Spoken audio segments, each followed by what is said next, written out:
సాలూరులో మీరందరూ కూడా ఈ మధ్య చూసే ఉంటారు. సాలూరులో మంత్రి సంధ్యారాణి పిఏ సతీష్, సాలూరులో మంత్రి పిఏ, మంత్రి సంధ్యారాణి పిఏ సతీష్ ఇతను వేధించాడు అని చెప్పి మండల్ ఆఫీసులో పనిచేస్తున్న ఒక అటెండర్ మహిళ వేధించినాడు అని చెప్పి ఆయన పంపించిన వాట్సాప్ మెసేజ్లు, తన ఫోన్కు పంపించిన వాట్సాప్ మెసేజ్లు తీసుకొని పోయి కేసు పెట్టడానికి పోతే కేసు తీసుకోరు.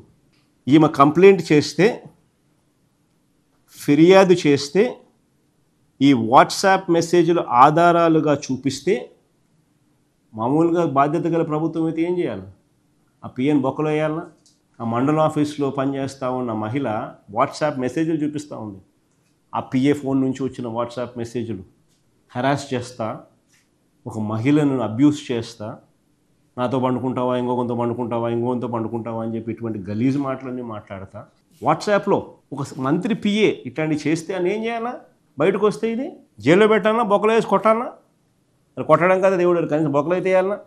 అరెస్ట్ చేయకపోగా, కేసులు పెట్టకపోగా, చివరకు ఆయనకు దిక్కు తెలియక ఏం చేయాలని అర్థం కాక మీలాంటి విలేకరులు ఏమన్నా ఆయనకు చూపిస్తే, ఈ డేటా ఈ డీటెయిల్స్ని చూపిస్తే సాక్షి పేపర్ రాసింది దాన్ని, అంతే. రాసిన సాక్షి విలేకరిని మీద కేసులు రాసినందుకు